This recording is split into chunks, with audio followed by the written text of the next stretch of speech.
मोक्षमार्गस्य नेतारं वेत्तारं कर्मभूव्रतां यातारं विश्वतत्त्वानां वन्दे तद्गुणलत्रये वन्दे तद्गुणलत्रये। आज मैं आपको धवला ग्रंथ में से एक श्लोक सुनाना चाहता हूँ और हमारा यूँ समझ लो कि आज का विषय है कि भक्ति क्या चीज है। जैन धर्म में भक्ति कहाँ से आ गई, कैसे आ गई। अपन सब कहते हैं कि जैन धर्म तो पूर्ण वीतराग दर्शन है, भगवान पूर्ण वीतराग है, वे किसी को कुछ देते लेते नहीं है। कोई कितनी भी भक्ति करे भगवान प्रसन्न नहीं होते, कोई कितनी भी गाली दे भगवान नाराज नहीं होते। जब ये स्थिति है तो फिर मंदिर क्यों, भक्ति क्यों, विधान क्यों, कैसे, ये बात बहुत लोगों को समझ में नहीं आती है। कितने लोग ऐसे ही से जैसे समाज चल रही है, जैसे परंपराएं चल रही है, अपने भी वैसे ही चलते जाओ, इस ढर्रे पर चल रहे हैं। पर मैं आज आप सबसे कहना चाहता हूँ कि थोड़ा वैज्ञानिक की करें, ईमानदारी से इस विषय पर थोड़ा गहराई से विचार करो। और जब मैं कहता हूँ कि वैज्ञानिक की तरह विचार करो तो उसका मतलब होता है थोड़ा सा विरोधी बनकर विचार करो, उसके विपक्ष में खड़े होकर विचार करो। बिल्कुल हाँ में हाँ मिलाने वाली टोन में बात नहीं करो। क्यों करें भक्ति, क्या फायदा है। जैसे आजकल के बच्चे कहते हैं क्यों मंदिर जाएं, क्या फायदा है, क्या मिलेगा। ऐसे हम भी कहें, हम क्यों ढोए जबरदस्ती। इसलिए मैं चाहता हूँ कि आज इस विषय पर थोड़ा सा हम अच्छे से विचार करें। और हालांकि ये विषय थोड़ा लंबा चौड़ा है, मैं 2-4 घंटे बोलूं तब जाकर के पूरा क्लियर, क्योंकि भक्ति माने क्या ये भी सब समझना जरूरी है। जैसे एक छोटी सी बात कहूं, एक होती है भक्ति, एक होती है स्तुति, मगर दोनों में जमीन आसमान का अंतर है। पूजा इसमें अलग अर्थ है, वंदना इसका अलग अर्थ है। अभी लोगों को इनके अंतर भी पता नहीं है, तो क्या करेंगे। मैं आपसे कहूं कि भक्ति करो, आप स्तुति करने लग जाओ। अब आज तो आपको हमको ये भी पता होना चाहिए कि इन शब्दों के सही सही मतलब क्या है। भक्ति किसे कहते हैं। भक्ति की परिभाषा दी है गुणेष्वनुरागो भक्ति। ये याद रहना चाहिए। अभी मेरा मन कर रहा था कि मैं आपसे पूछूं कि बताओ भक्ति किसे कहते हैं। तो भक्ति की परिभाषा हम सबको आनी चाहिए। भक्ति किसे कहते हैं, गुणेषु अनुरागो भक्ति। गुणों में अनुराग का भाव भक्ति कहलाता है। स्तुति किसे कहते हैं, उसकी क्या परिभाषा है। स्तुति गुणोत्कीर्ति स्तुति। स्तुति किसे कहते हैं? गुणों को बोलना, ये स्तुति है।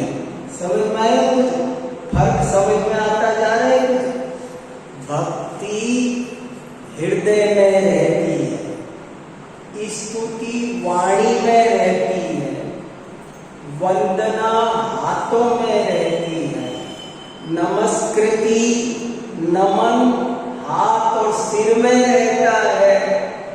सब में अंतर है। पूजा किसे कहते हैं? यदि साथ में कोई द्रव्य भी आ जाए तो उसका नाम पूजा है। अगर साथ में माला हो तो उसका नाम जाप है। और उसी को कहीं किसी तीर्थ पर जाकर करो तो तीर्थ यात्रा है।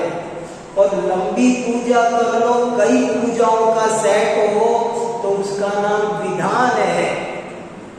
पर अब देखो, एक तो ये अंतर जानने वाले आपको हमारी समाज में, आप सर्वे करो कि कितने लोगों को ये अंतर पता है। फिर दूसरी बात, सबके मूल में भक्ति, भक्ति नंबर 1 है। स्तुति, पूजा, विधान, जाप, जो कुछ वो सब 2, 3, 4, 5, 6, 7, 8, 10 नंबर पर है। भक्ति नहीं है तो स्तुति नहीं हो सकती। भक्ति का मतलब है हृदय में बहुमान, ओ वीतरागता। ये जो हृदय से आवाज आती है कि धन्य जिनेश्वर देव तुम नासे कर्म जुआर, ये जो हृदय में है, जिसमें होठ भी नहीं हिल रहे हैं, उसका नाम है भक्ति।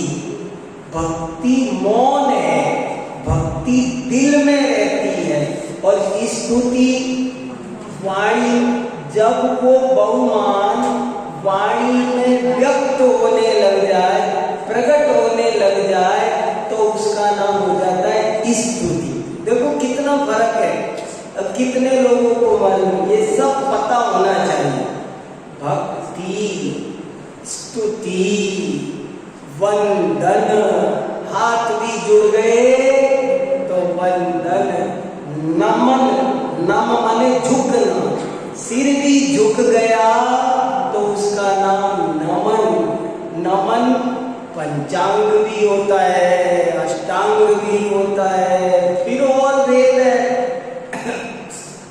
तो मूल में क्या चाहिए? भक्ति। तो आज इसलिए हमारा टॉपिक हमने रखा भक्ति। क्या होती है भक्ति? इसको समझना चाहिए। भक्ति करने से पहले भक्ति को समझना चाहिए कि भक्ति क्या होती है, क्यों होती है। ये सब ज्ञान होना बहुत जरूरी है। और वैसे तो इसमें भी चार चीज बताई है। एक होती है, जैसे मान लो स्तुति पर हर चीज में 4 घटेंगे, पूजा पर भी, स्तुति पर भी, भक्ति, वंदना। मान लो जैसे स्तुति, तो स्तुति पर स्तुति क्या, स्तुत्य क्या, स्तोता क्या और स्तुति का फल क्या। 4 को अधिकार चतुष्टय बोलते हैं। पूजा के बारे में कंप्लीट जानकारी, मतलब समझ लो अपन एक पूजा पर शिविर लगाए यहाँ, तो कैसे होगा वो शिविर के 4 चीजें समझनी है। पूजा क्या, पूज्य क्या, पुजारी क्या और पूजा का फल क्या। ये जब तक 4 बात क्लियर नहीं होगी तब तक पूजा का टॉपिक, स्तुति का टॉपिक सब क्लियर नहीं होता है। और इन 4 पर बात करनी हो तो 4 व्याख्यान अलग अलग होंगे। लेकिन अभी आज हमारा टॉपिक है भक्ति का महत्व। क्या महत्व है, क्यों भक्ति करते हैं, कैसे करते इसके लिए मैंने धवला ग्रंथ है हमारे यहाँ, ऐसा समझा जाता है मानो साक्षात महावीर भगवान की वाणी है। वीरसेन आचार्य ने लिखा है षटखंडागम, जो जैन धर्म का सबसे पहला ग्रंथ माना जाता है, जिसके आधार पर हम शुद्ध पंचमी मनाते हैं, उसमें ये लिखा है धवला ग्रंथ में। तो वो श्लोक आपके सामने है, मैं श्लोक पढ़ रहा हूँ, फिर अपन उसकी चर्चा करेंगे। ये बहुत मेहनत कर करके ये लेख लिखे हैं, और ये लेख भी इसीलिए ला के देता हूँ कि आप मेरे पे अंधा भरोसा मत करो, आप खुद पढ़ो, खुद इस पर मूल ग्रंथ में देखो और गहराई में जाओ, अपने पास ले जाओ। यहाँ जैन धर्म की यही तो खास बात है, जैन धर्म आपको अंधभक्त नहीं बनाता। जैन धर्म आपको कहता है आप वैज्ञानिक की तरह स्वयं बातों को समझो, स्वयं निर्णय करो। तो देखो क्या लिखा है, विघ्ना प्रणश्यन्ति भयं न जातु, न दुष्ट देवा परिलंघयन्ति, अर्थान् यथेष्टांश्च सदा लभन्ते, जीवोत्तमानां परिकीर्तनेन। बहुत सुंदर श्लोक है और सरल, थोड़ा कोशिश किया करो कि संस्कृत से समझ में आ जाए, ना आए तो कोई बात नहीं, वो एक न्यायी बात है। अपनी तरफ से थोड़ी सी भी कोशिश करोगे ना, ये संस्कृत प्राकृत हुआ नहीं है, खुद हाथ बढ़ाओ थोड़ा सा तो अपने आप आने लगती है। जब तक अपन ही हाथ नीचे रहते हैं तब तक नहीं आती है। अब देखो इसमें क्या है, विघ्ना प्रणश्यन्ति भयं न जातु, विघ्नाः प्रणश्यन्ति, विघ्न नष्ट हो जाते हैं, विघ्नाः प्रणश्यन्ति, विघ्न नष्ट हो जाते हैं। भयं न जातु, जातु माने कभी भी, जातु शब्द का संस्कृत में अर्थ होता है कभी भी, भयं न जातु, कभी भी भय नहीं लगता है। न दुष्ट देवा परिलंघयन्ति, और दुष्ट देव उस व्यक्ति को कभी भी सताते, परेशान, उसके ऊपर आक्रमण करते नहीं है। परिलंघन माने हमला, उस पर हमला नहीं करते हैं। क्या क्या काम बता दिए, विघ्ना प्रणश्यन्ति भयं न जातु, न दुष्ट देवा परिलंघयन्ति, अर्थान् यथेष्टांश्च सदा लभन्ते, जिनोत्तमानां परिकीर्तनेन। अर्थान्, अर्थ माने प्रयोजन, यथेष्ट माने जो भी चाहते हो, यथेष्ट माने यथेष्ट वस्तु, यथेष्ट वस्तु ले लो, यथेष्ट ले लो मतलब हमके आप यथेष्ट ग्रंथ ले लो इसमें से।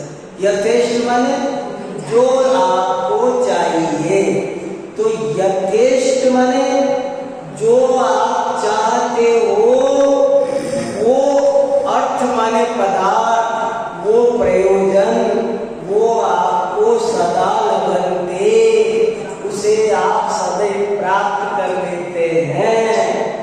कौन प्राप्त कर लेते हैं, कैसे प्राप्त कर लेते हैं, तो बोले जिनोत्तमानां परिकीर्तनेन, जिनोत्तमों के, जिनोत्तम माने जिनेंद्र भगवान, तीर्थंकर भगवान, जिनेंद्र देव का जो परिकीर्तन करते हैं। कीर्तन माने कहाँ, क्या कीर्तन कहाँ रहता है, यहाँ। बताया ना, भक्ति कहाँ रहती है? यहाँ। स्तुति कहाँ रहती है? यहाँ। सब चीजों की जगह न्यारी न्यारी है। शब्द अलग होता है तो अर्थ भी अलग अलग होता है। जिनेंद्र भगवान का कीर्तन करने से, कीर्तन माने स्तुति, पूजा, वंदना, विधान, सब ले लो इसमें जितनी भी बताया ना। मूल जैसे आटा मूल है, फिर चाहे रोटी बना लो, पराठा बना लो, पूड़ी बना लो, जो बना लो, आटा नहीं तो हमने आपने कहा रोटी बनाओ, हमने कहा नहीं बन सकती, आटा नहीं है, तो पराठा बना दो। हमने कहा नहीं बन सकता, आटा नहीं, तो पूड़ी बना दो। अरे भाई पहले आटा चाहिए, तो भक्ति पहले चाहिए। भक्ति होगी तो स्तुति होगी, भक्ति होगी तो पूजा होगी। भक्ति ही नहीं है तो कुछ नहीं हो सकता। भक्ति माने गुणों को जानना, और गुण क्या? वीतरागता, सर्वज्ञता और हितोपदेश। तीन ही गुण है भगवान के। ये तीन गुणों को जो अच्छी तरह जान लेता है, वो व्यक्ति के साथ क्या होता है? जो भगवान के तीन गुणों को जान लेता है, समझ लेता है, इनके प्रति जिसके हृदय में बहुमान आ जाता है, और जो इन गुणों की दिन रात परिकीर्तन और कीर्तन में क्या फर्क है? थोड़ी देर करो तो कीर्तन, और हमेशा करो तो परिकीर्तन। निरंतर दिल में भी पड़ा रहता। भक्ति कब करना? भक्ति कब होती है? बोले भक्ति 24 घंटे। हृदय में जो गुणों के प्रति बहुमान का भाव है, वो सदा है। वो भले कितनी देर मंदिर आ पाए, कितनी देर भगवान के सामने खड़ा रह पाए, लेकिन उसके मन में जो वीतरागता का बहुमान है, उसका नाम भक्ति है। तो वो भक्ति निरंतर हृदय में चलती रहती है। मुख से उच्चारण करो तो भी हम तो संसार में फंसे हैं, धन्य तो ये हैं जो संसार से निकले हैं। हम तो मोह राग द्वेष में उलझे हैं, धन्य तो ये हैं जो मोह राग द्वेष से निकले हैं। हम तो अल्पज्ञ हैं, धन्य तो ये हैं जो सर्वज्ञ हुए हैं। ऐसा जो निरंतर परिकीर्तन करते हैं, जो जिनेंद्र भगवान की भक्ति, स्तुति, पूजा, अभी इनको आगे तक बता दिया, पर अभी 2 मिनट को सबको कॉमन कर दो। कुछ भी करते हैं उनको क्या मिलता है? तो कहते हैं उनको पहली बार जीवन में कोई विघ्न नहीं आता। विघ्ना प्रणश्यन्ति, उनके सारे विघ्न एकदम प्रणश्यन्ति, प्रेम उपसर्ग लगाया, उनके सारे विघ्न एकदम चूर हो जाते। कोई विघ्न नहीं आता। जहां जाओ वहां सफलता मिलती है। ऐसा ही योग होता है। जो लोग भगवान की भक्ति करते हैं, वे जहां जाए वहां हर काम निर्विघ्न। विघ्ना प्रणश्यन्ति भयम न जातु, और उनको कभी कोई डर नहीं लगता। अपन को कितने डर लगते हैं? शास्त्र में कितने बता रखे हैं? 7 भय बता रखे हैं। 7 भय तो 24 घंटे सता है, और खुलासा कर दो तो सैकड़ों हैं। कितने भय हैं हमको, लेकिन ये गाड़ी पंचर ना हो, ये नौकरी ना जाए, ये रुपए का ना हो, ये जरा जरा सी बात, बिजली ना चली जाए, क्या क्या कितने डर सताते रहते हैं, दीमक की तरह, मधुमक्खियां चिमटी हुई या पूरी तरह। तो बोले जो भगवान की भक्ति करते हैं उनको कभी कोई भय नहीं सताता, वे निर्भय रहते हैं। ये सब बातें इधर से सुन के इधर निकालने की नहीं है। कैसे कैसे नहीं लगता, कोई भय नहीं लगता, कमाल हो जाएगा। भक्ति का मतलब तो समझो। विगुणा प्रणश्यन्ति भयं न जातु, न दुष्ट देवा परिलंघयन्ति। ये फलाना ढिकाना, ऊपरला दुपरला, ये झाड़ा फूकी, ये अमावस्या, ये पूर्णिमा, कितने चक्कर दुनिया के। बोले जो भगवान की भक्ति करते हैं उनको कभी कोई ऊपरली बाधा, भूत प्रेत आदि की भी सताती नहीं। और क्या होता है कि उनके सारे मनोरथ सिद्ध होते हैं, उनकी मनोकामना पूर्ण होती है। लिखा है ना साफ साफ कि वे जो चाहें वो उनको मिल जाता है। मुझे कितने ही लोग इन चीजों का विरोध भी करेंगे, लेकिन आप हमको तरीके से समझना है। भगवान की भक्ति करने से मनोकामनाएं पूरी होती है।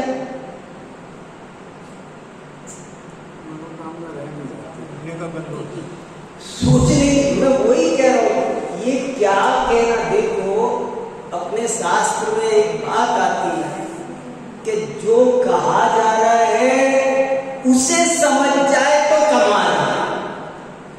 कई बार लगता है कि हाँ जो कहा वो हमारी समझ में आ गया, लेकिन नहीं आया होता है। और एक उदाहरण दिया है बहुत अच्छा कि जैसे समझो मैंने बोला अभी बिल्ली, कोई कठिन शब्द तो नहीं बोला मैंने। अब मैं पूछूं आप सब तक वो मेरी बात कन्विंस हो गई? जो अर्थ मैं कहना चाहता था वो अर्थ आप तक पहुंच गया क्या?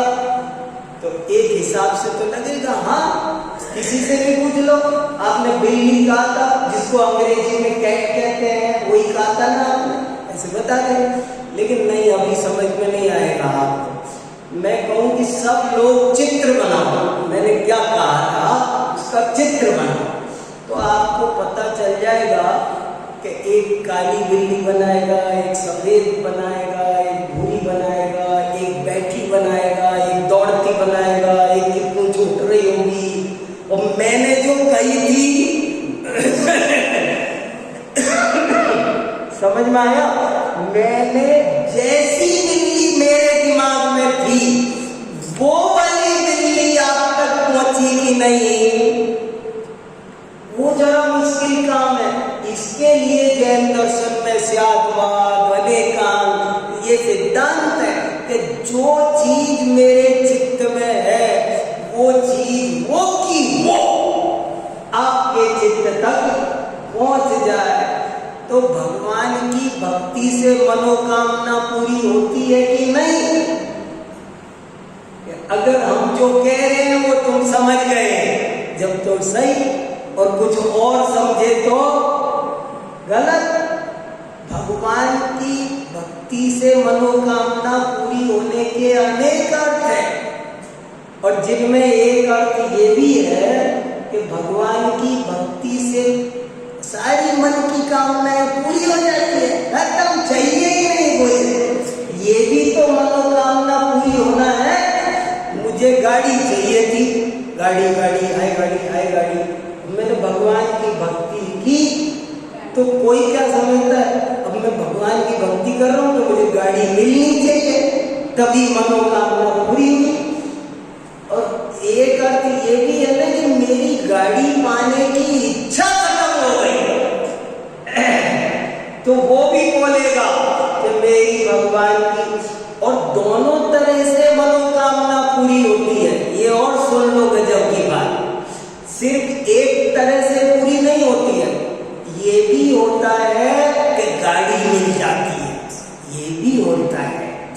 गाड़ी भी मिलती है, आप ये मत समझना हमको फोकट में ही बिठा रखा है यहाँ। गाड़ी भी मिलती है और गाड़ी मिलने की इच्छा भी खत्म हो जाती है।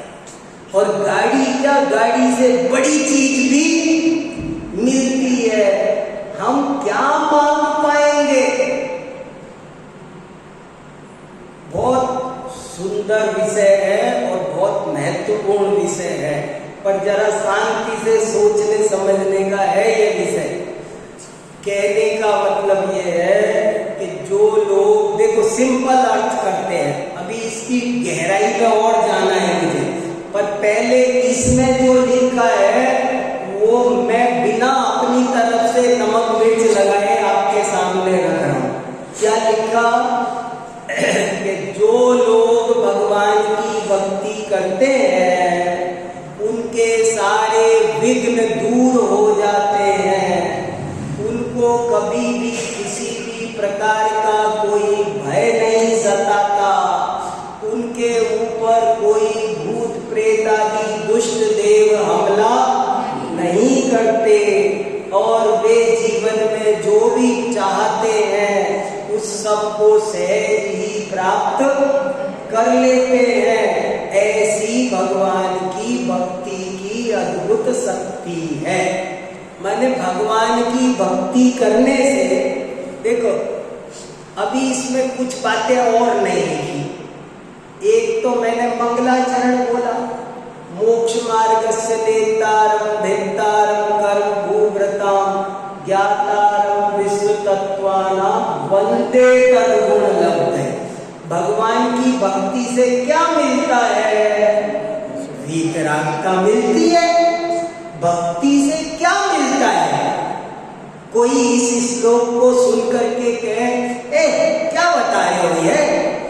भगवान की भक्ति से तो मुक्ति मिलती है, भगवान की भक्ति से तो 8 कर्मों का नाश होता है, सिद्ध शिला मिलती है, हम स्वयं भी भगवान बन जाते हैं, हमें वीतरागता सर्वज्ञता की प्राप्ति होती है। सब जगह लिखा है कि हे भगवान आपकी भक्ति करने से भक्त आपके समान बन जाता है। तो भक्ति से तो ये मिलता है, ये बताना चाहिए था, और आप भी जाने क्या बताने लग गए।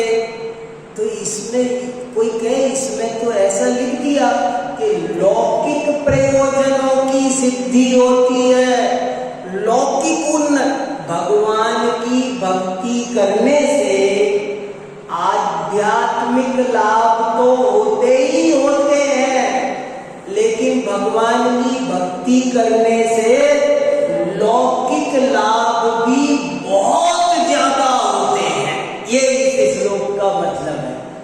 और सब बोलते हैं दुनिया में, हम छोटे थे तब से एक दोहा बोलते हैं, धर्म करत संसार सुख, धर्म करत निर्वाण, धर्म पंथ साधे बिना नर तिर्यंच समान। तो साफ साफ लिखा है ना, धर्म करत संसार सुख, धर्म करने से सांसारिक सुखों की प्राप्ति भी होती है। और मैंने आपको ये हिंदी का दोहा नहीं सुना है, हिंदी के तो मैं और सुना देता हूँ आपको कितने भी, बहुत भरी हुई है पूजा है। जैसे 24 तीर्थंकर भगवान की पूजा में लिखा, भुक्ति मुक्ति दाता 24 जिनराज अवर। क्या लिखा? समझ में आया? मीनिंग समझ में आया? एक बहुत से लोग तो शुद्ध बोलते भी नहीं पूजाओं में, ये और एक मुश्किल है। पूजाओं को पढ़ने वाले बहुत लोग बहुत जगह अशुद्धियां बोलते हैं। किसी दिन मैं ठीक कराऊंगा तब पता चलेगी कितनी अशुद्धियां निकलती है। ये क्या है? कोई बोल देगा भक्ति मुक्ति दाता, अरे नहीं, भुक्ति मुक्ति दाता। भुक्ति माने भोग, सांसारिक भोग, और मुक्ति 24 तीर्थंकर भगवान भुक्ति के भी दाता है। और मुक्ति के भी दाता है। अब देखो दोनों पक्ष आपके सामने है। कोई तो बोलेगा कि भुक्ति भुक्ति देते हैं और कोई बोलेगा मुक्ति मुक्ति देते हैं। और वस्तु स्थिति क्या है कि भगवान की भक्ति से दोनों प्रकार के लाभ होते हैं, ऑटोमेटिकली होते हैं। और प्रमाण तो और जितने संस्कृत प्राकृत का ये एक थोड़ा श्लोक सुनाया है, पर मैं ऐसे कई सुना सकता हूं। एक और यहाँ मैंने लिख रखा है, ओंकार बिंदु संयुक्तम नित्यं ध्यायन्ति योगिनः कामदं मोक्षदं देवं ओंकाराय नमो नमः। क्या मीनिंग है इसका कि जो भगवान है, ओंकार माने पंच परमेष्टि, पंच परमेष्टि की भक्ति, और उससे क्या मिलता है? कामदम मोक्षदम। ये क्यों लिखा कामदम मोक्षदम, क्यों लिखा? कामदम माने सांसारिक लाभ और मोक्षदम माने अलौकिक लाभ। लौकिक फायदा, मंदिर आने से, भक्ति पूजा करने से, सारी धर्म क्रियाएं लगा लो, उनसे लौकिक लाभ होता है कि नहीं? आध्यात्मिक लाभ होता है, होता है। लौकिक लाभ होता है कि नहीं, इस बारे में जैन धर्म के अनुसार समझने में बहुत लोगों के जरा सी भूल है। होता है कि नहीं होता है? होता है। नहीं होता है सो बात नहीं है। लेकिन अब इसमें एक बारीक सूक्ष्म न्याय है। भगवान देते हैं, अब हो गई गड़बड़। समझ में आया? भगवान की भक्ति करने से लौकिक लाभ भी अच्छे होते हैं। तो कैसे होते हैं? भगवान करते हैं, अब गड़बड़ हो गई। मना क्यों किया जाता है? जब कोई कहता है कि जैसे औरों के भगवान भक्तों को देते हैं, उनका ध्यान रखते हैं, उनकी कृपा करते हैं, ऐसे जैनों के भगवान, हम पारसनाथ भगवान का विधान किया तो पारसनाथ भगवान ने खुश होकर के हमारे सारे दुख दूर कर दिए। ऐसा हुआ क्या कि कभी भी त्रिकाल में नहीं हो सकता है ऐसा। वे कभी नहीं करने वाले हैं, तो फिर नहीं होता, होता तो है। देखो होता है, पर भगवान करते नहीं। लोग इस बैलेंस को नहीं बना पा रहे हैं। या तो कहते भगवान करते, उन्हीं के मत्थे मर देते हैं। महावीर जी वाले तो बच्चा देते हैं, अरे वो खुद ब्रह्मचारी है। वो चंदा प्रभु जी तिजारा वाले, चंदा प्रभु भी और कई वाले ही चलेंगे। ऐसा ऐसा तमाशा जैन धर्म में मचा रखा है लोगों ने कि कुछ पूछो मत। जैन धर्म में तमाशे मच रहे हैं। यहाँ पूर्णिमा को यहाँ ये होगा, फलाना कलश लड़ा, क्या हो रहा है? मतलब क्या किसी अज्ञानता कितनी छा गई है। अरे कोई से भी इसमें ऐसा लिखा है कि पारसनाथ भगवान का कीर्तन करने से, ऐसे लिखा है, कोई नाम लिखा है। हमको तो वो भी नहीं पसंद है, पारसनाथ भी हई क्षेत्र वाले ही चाहिए, ग्रीन पार्क वाले नहीं चाहिए। क्या मुश्किल है? और जाने कहां कहां के, और जाने कहां का। अरे नहीं भैया, कोई भी साफ साफ लिखा, किसी भी जिनेंद्र भगवान की कीर्तन कर, भगवान की स्तुति करो तो तुम्हें लौकिक लाभ भी होते ही हैं। और भगवान नहीं करते हैं, लेकिन ऑटोमेटिकली होते हैं। भाषा ऐसी आए कितने बढ़िया बढ़िया उदाहरण दिए शास्त्रों में। ससी शांति करन तप हरन हेत, स्वयमेव तथा तुम कुशल देत। एक आदमी पैदल पैदल जा रहा था, पसीने में लथपथ हो रहा था, और एक पेड़ मिला तो पेड़ के नीचे खड़ा हुआ। तो उसको आराम मिलेगा कि नहीं, शांति मिलेगी, थकान। तो वो पेड़ छाया देता है, शांति देता है। कहने में क्या आएगा, पेड़ छाया देता है। जरा पेड़ से तुम पूछो, तुम छाया देते हो? देखो समझना बात को, पेड़ छाया देता है, सूर्य प्रकाश देता है, उसको होश भी है, देता है। क्या होता है देना, उसको पता है, वो देता है। चंद्रमा चांदनी देता है। अब क्या क्या बोलते हैं कि ये पेड़ फल देते हैं, देते हैं क्या क्या देते माने क्या, पेड़ छाया देते हैं, देते हैं माने क्या।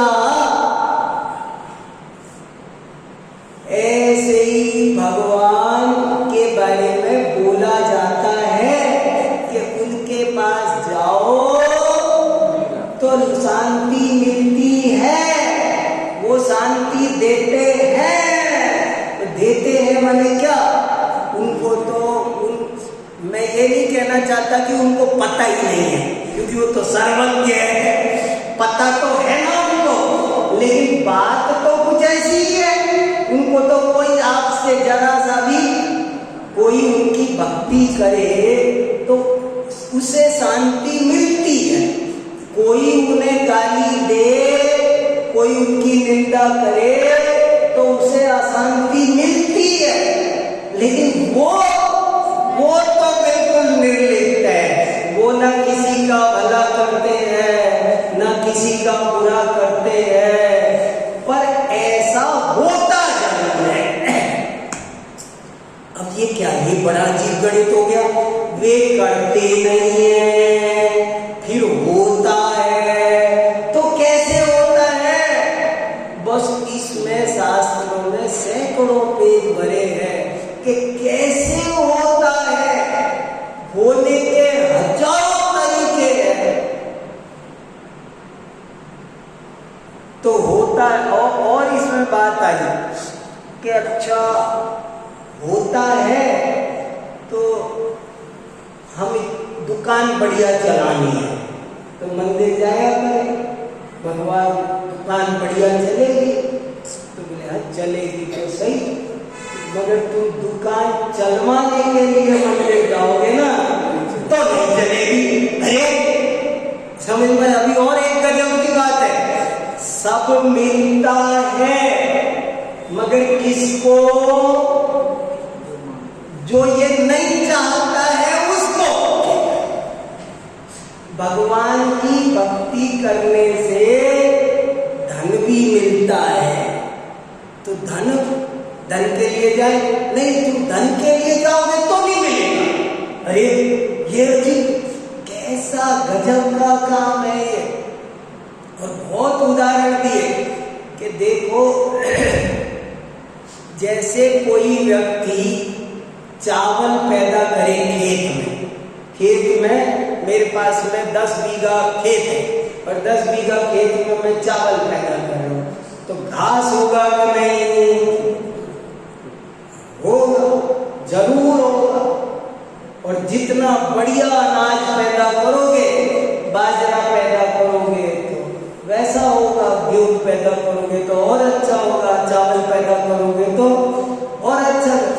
घास की भी क्वालिटी बढ़िया होती जाएगी, लेकिन तुम अगर घास के लिए खेती करोगे तो कोई क्या, मुझे चावल नहीं चाहिए, मुझे चावल नहीं चाहिए, मुझे तो 10 बीघा मेरी जमीन है, मुझे तो सिर्फ घास चाहिए। घास के लिए करेगा खाली तो चावल तो मिलेगा ही नहीं बेटा, घास भी नहीं मिलेगा। तो कोई क्या, मैं सिर्फ लौकिक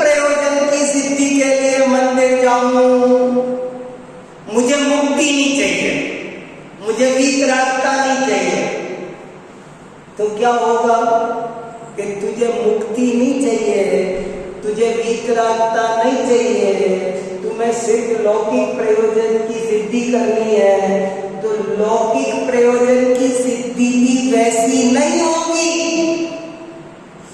ये जो वो चाहते हैं, जो जीव मुक्ति चाहते हैं, वीतरागता चाहते हैं, धन दौलत नहीं चाहते हैं, उनको वीतरागता भी मिलती है और बाई प्रोडक्ट के रूप में। चक्रवर्ती कौन बनता है, तीर्थंकर कौन बनता है? जो तीर्थंकर बनना चाहता है वो तीर्थंकर नहीं बनता, जो चक्रवर्ती बनना चाहता है वो चक्रवर्ती नहीं बनता, जो सिद्ध बनना चाहता है वो चक्रवर्ती बनता है। बहुत गजब का है। बोले अगर तू लौकिक प्रयोजनों को चाहेगा तो उल्टा पाप हो गया। देखो जरा समझ लो भाई, मुझे तो मैं मंदिर आया क्यों कि वो अभय जी के पैसा हो गया, बहुत कुछ नहीं था, ये मंदिर जाने लगे जब से बहुत पैसा हो गया, मुझे भी पैसा, तो मैं पैसे के लिए मंदिर आ गया। तो अब मामला गड़बड़ हो गया। अब तो मैं जैसे दुकान पर मन जाता हूं, मैं दुकान क्यों जाता हूं? पैसे के लिए।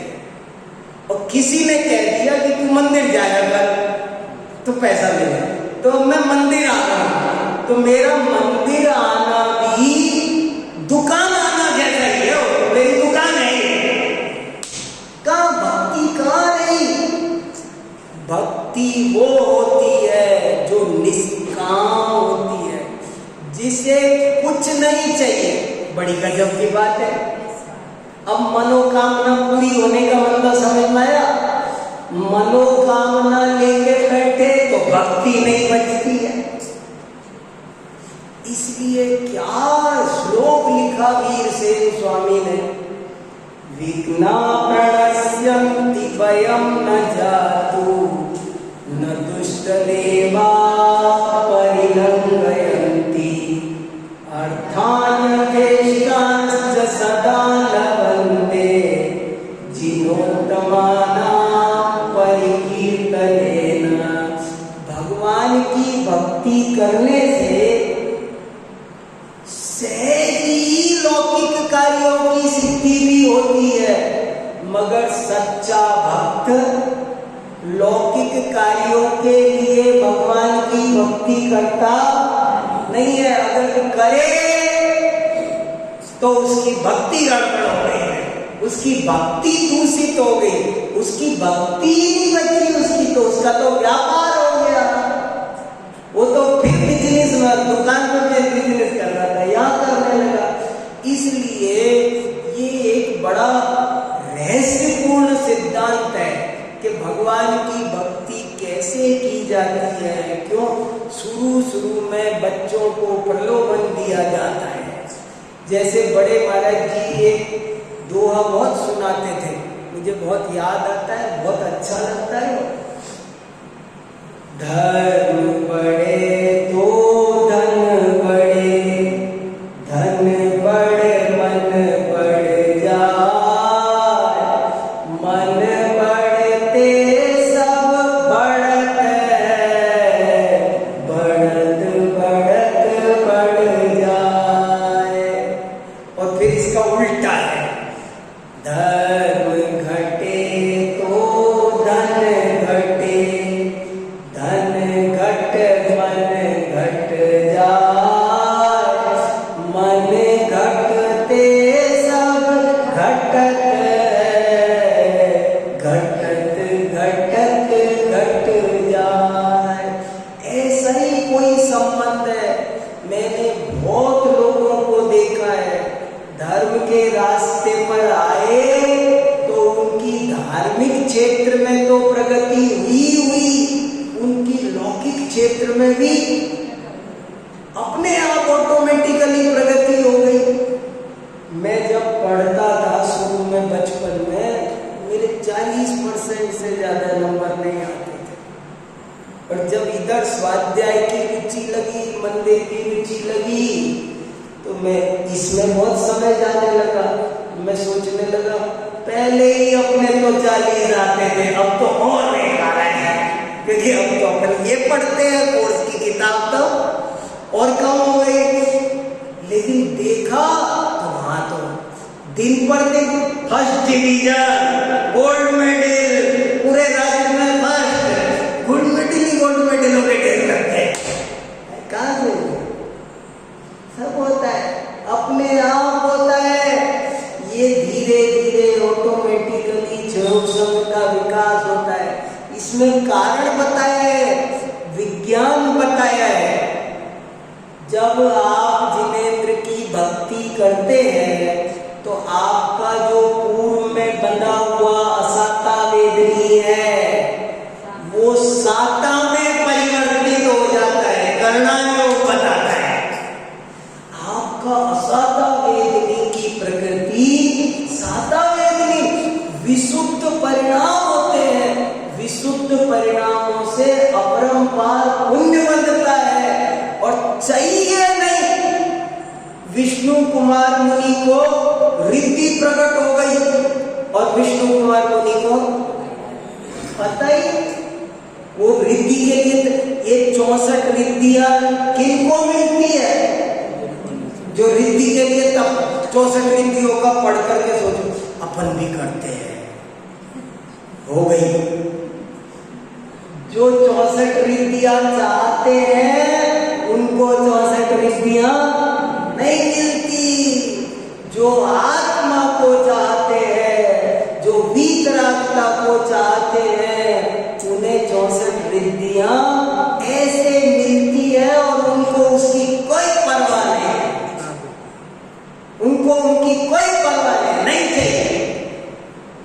वादिराज मुनि महाराज के कोण हो गया तो एक दिन सौधर्मेंद्र की सभा में चर्चा चली कि इस समय भरत क्षेत्र की पृथ्वी पर एक ऐसे तपस्वी मुनिराज विचरण करते हैं कि उनके शरीर में कोढ़ हो गया है भयंकर, मगर उन्हें उस कोढ़ की कोई परवाह नहीं है। तो एक देव परीक्षा लेने वैद्य बनकर आया। वैद्य बनकर महाराज जी नमोस्तु। महाराज जी मैं दुनिया का सबसे बड़ा वैद्य हूँ और मेरे रहते हुए आपके शरीर में इतना कोढ़, ये ठीक बात नहीं। तो आप बस मुझे परमिशन दो, अभी ठीक करता हूँ आपको। तो वादिराज मुनिराज बोले वैद्यराज इस शरीर के कोढ़ की क्या बात करते हो? आत्मा में जो राग द्वेष का कोढ़ हो रहा है उसे मिटाने की कोई दवा जानते हो तो बोलो।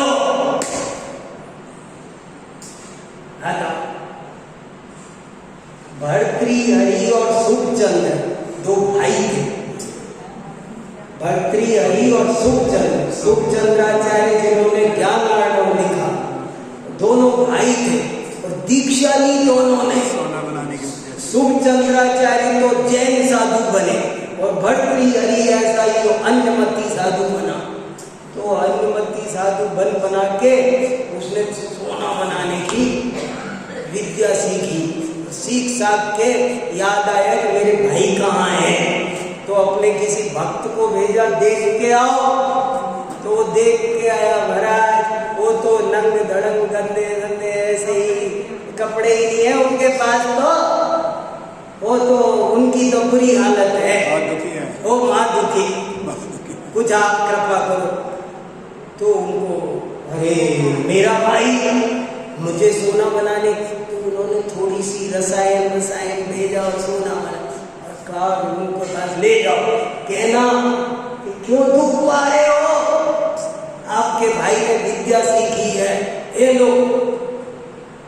लेके पहुंच गया, क्या है आपके भाई ने भेजी है ये? बोले ये तप सोना बनाने के लिए तप किया, दीक्षा इसलिए ली थी। अगर सोना ही चाहिए था तो अपन तो बहुत बड़े राजघराने में थे, वहां क्या कमी थी सोने की? इस सोने के लिए साधु नहीं बना जाता है और ऐसे छिड़का तो पहाड़ सोने का बना। सुखचंद्राचार्य ने ऐसे पसीना ऐसे किया, पहाड़, बोले कितना सोना चाहिए? इस सोने की क्या कीमत है? वीतरागता की महिमा आनी चाहिए। असली सोना तो हमको सबकी महिमा आती है। लिखा समंत भद्राचार्य ने आत्मीमांसा में कि भगवान ये समोसरण की भी मेरी नजर में कोई कीमत नहीं है। देवता आते हैं, 6 ऋतु के फल फूल आते हैं, इनकी मेरे दिमाग में कोई कीमत नहीं। आप सरी आकाश में अधर गमन करते हो, इसकी मेरे दिमाग में कोई कीमत नहीं है। मेरी दिमाग में कीमत है कि आप वीतराग हो, आपने राग द्वेष छोड़ दिया। गजब की बात है। गजब की बात ये है कि आपने राग द्वेष छोड़ दिया। ऐसी हमको वीतरागता की महिमा आती है क्या? और जिन्हें ऐसी वीतरागता की महिमा आती है, उनको ये दुनिया की लक्ष्मी, दुनिया का वैभव उनके पीछे पीछे भागता है और उनको वो नहीं। जब तक आपको ये दुनिया का वैभव चाहिए, तब तक ये मिलता नहीं है, तरसाता है।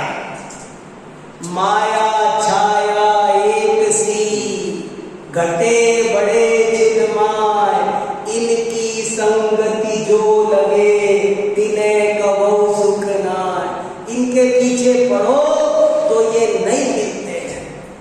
इनकी इच्छा छोड़ो, इनकी असारता पहचानो कि ये क्या है, ये क्या दम है उस गाड़ी में। नहीं, कोई गाड़ी हमको दे ही दे तो क्या करेंगे? करेंगे क्या?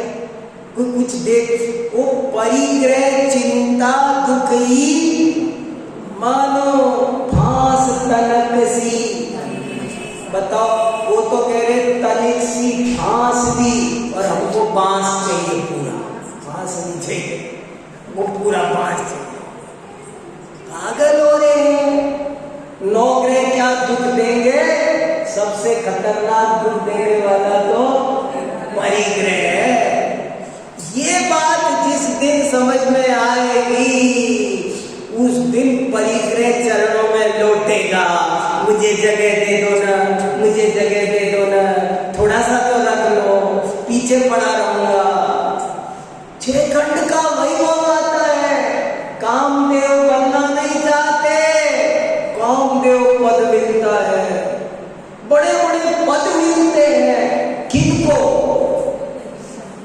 जो चाहते नहीं है उनको, जिन्हें वीतरागता चाहिए, जिनके, मैंने यहीं से शुरू किया था, मूल मुद्दा है भक्ति। हृदय में होनी चाहिए वीतरागता का बहु।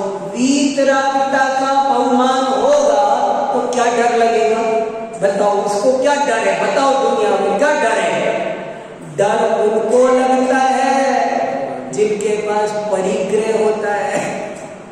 जिनके पास परिग्रह नहीं, उनको काय का डर है? ऐसे गजब की बात है। भक्ति का सिद्धांत अनूठा है। नाना प्रकार से ये भक्ति उभय लोक मंगलकारिणी है। ये जीवन भी बढ़िया होता है। धर्म के मार्ग पर चलने से ऐसा नहीं है कि लौकिक जीवन खराब हो जाता हो। कोई कहता है भैया ये तो धर्म में लग गया, तो धर्म में लग गया तो क्या हो गया? तबीयत खराब हो गई। धर्म में लग गया तो तबीयत और अच्छी होती है। धर्म के मार्ग पर लगे तो उसकी घर गृहस्थी और अच्छी होती है, उसका व्यापार और अच्छा और ऑटोमेटिकली होता है। साफ साफ लिख रहा है। लेकिन आनी चाहिए कला। आप उसी के लिए जाओगे, आप खेती घास के लिए करोगे। फिर कहते हो घास भी नहीं हुआ हमारे। एक आदमी, देखो कल्पना करो, एक आदमी चावल पैदा कर रहा है और उसके तो बहुत बढ़िया घास हो रहा है, वो तो चावल काट के मंडी में बेच रहा है और जो घास है उसके भी ट्रक बिक रहे हैं, वो भूसा भी बिक रहा है। तो कोई कह रहा है, दूसरा उसका पड़ोसी कहता है, देखो अपन तो चावल वावल तो अपने को करना ही है, अपन तो घास करो, तो घास भी नहीं होता है। तो जो लोग लौकिक वैभवों को चाहते हैं उन्हें लौकिक वैभव भी नहीं मिलते, लेकिन जो भगवान की वीतरागता चाहते हैं, सर्वज्ञता चाहते हैं, तीन लोक का कोई जड़ वैभव नहीं चाहते, उनके लिए जड़ वैभव भी अनायास ही जब तक संसार में रहता है तब तक देवेंद्र चक्र महिमान ममेयमानम, रत्नकर्ण श्रावकाचार्य में लिखा है कि दुनिया के सबसे बड़े लोग यही होते हैं। तो ऐसा भक्ति का अद्भुत स्वरूप है। पढ़ना ये लेख अच्छे से ले जाओ, इसको समझना शांति से।